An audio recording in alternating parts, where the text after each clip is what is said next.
Hello, I'm Sam and welcome back to another video with the GT3 RS. I've made a new intro, so roll the intro.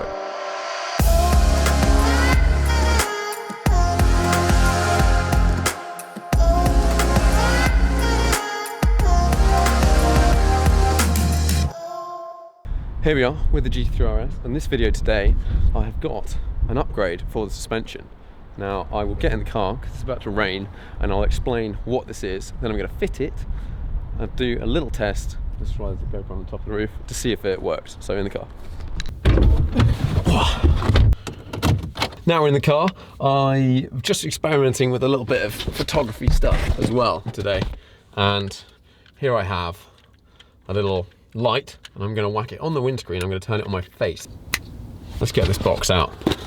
In this box, as you can see, it says DSC Sport. Now I found this device on a forum sort of deep in the internet. No one really seems to talk about them, but what it is, let's open it up. Bit of packaging, peel this open. This guy, this is it. One simple bit of plastic with some electronics in and a little connector. So this works on any Porsche that has PASM, so Porsche's Active Suspension Management System. It works on all 997 Gen 2s, I believe, because they have the G-force sensor in. If you have it on any cars before that, you might have to put the G-force, you have to put another little sensor in. But what it does is it takes your suspension, so my car is a 2010, and it had the current latest greatest active system of the day, and it puts a new controller on that system.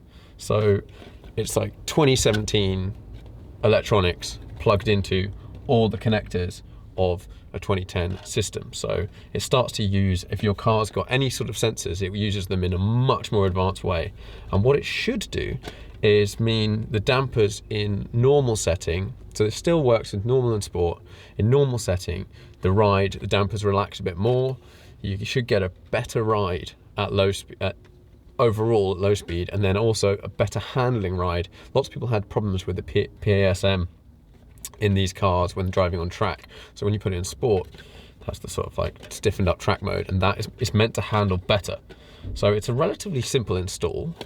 So I'm going to install it, and then I don't really have the opportunity to drive fast anywhere today, but I will report back after I've done a couple of 100 miles with the system. But everyone I spoke to, and I dug around because I was like, well, is it any good? And got in touch with someone who'd had it for ages, and he just said, just buy it, like, don't think about it, it's awesome, buy it. So here we are. I bought it. They have not paid me, they did not give me one free. I reached out and I didn't even get an email back. So I have bought one and I'm going to give it a go. But first of all, I'm going to fit it. Right, let's come down in here, and basically in the passenger footwell up here, you can see this cable here. We have to go, put my hand up, you see this just like lifts up, and then in there you can see the old module, and you basically slide it out, there's a clip, connect this one up, slot it back up in there, and that is it. It's meant to take about a minute. Now I've never done it before, so it may take a bit longer.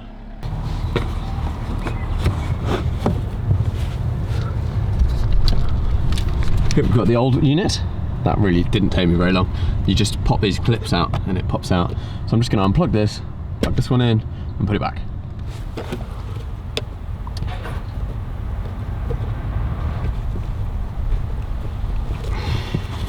Right, there we have it. That's the old one. Let's put this in there for now. The new one, I think it seems reasonably secure. Clips in, and let's give it a go. Okay, back in the car, it's all plugged in. When I get home, I'm gonna get a coin and potentially just take off part of the interior. You can just, and it pops out, because I've checked, it feels pretty secure, but I wanna check it again before mobbing. So now I'm just gonna go drive down through one bit of road at the same speed as before and see if I notice any difference whatsoever. Now, as I'm driving around right now, I have the exhaust in quiet mode. If you haven't seen my last video, it explained this switch, and basically I can have my exhaust on loud all the time or quiet all the time. And I've just got the stock exhaust at the moment, but that's a great update. Check out the video. Okay, we're coming up to the street. that I did this on before. Drove down it at about 15 miles an hour. There's a guy. I'll give it a go. So I went over this pothole. Oh, yeah, that's better. That's definitely better. We're going to have a look at the two cameras to see if there's any difference. I think it is a bit softer. Something that I've been impressed by with this car always has actually been how well it rides and how well it's damped at all speeds. As a road car, it's really good. It's much better than the M2 at road speeds in terms of ride quality, which is actually why I've changed the suspension on the M2 recently, and I'm going to do a video about that soon. So what does this suspension controller claim to do? Well, it reads all the sensors that are available in your car. You can actually fit additional sensors to your car if you need to, but you can have this on a 991. You can have this, I think it probably works better on the older cars because of the gap in processing technology and stuff between then and now.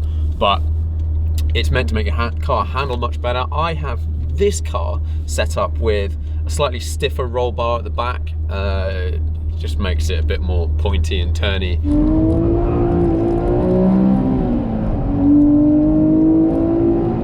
A bit more aggressive. Probably not the ideal road setup, but I quite enjoy the way it drives, so I didn't want to change it much. Something that I'd looked at potentially at some point in time is changing the diff, but that's like a real big mechanical change. I think the diff wears out over time. So how much the locking diff locks up, how much it lets one wheel spin before the other.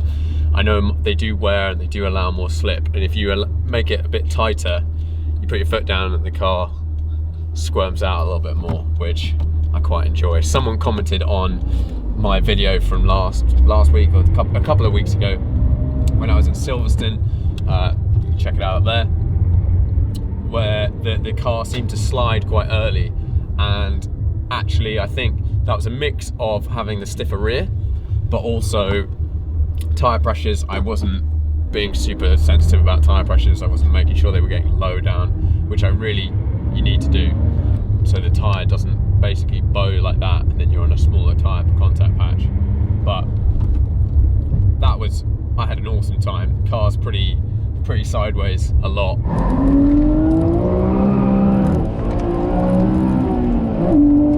Really pointy. I don't have this car. I don't really have a problem with it in terms of understeer. You know, they say Porsche's understeer. I think you just drive around it. You have to trail brake into corners, keep the weight on the nose, and then you can just lift off. Like, you can just give it a little like that, and the back comes round, and poof, off you go.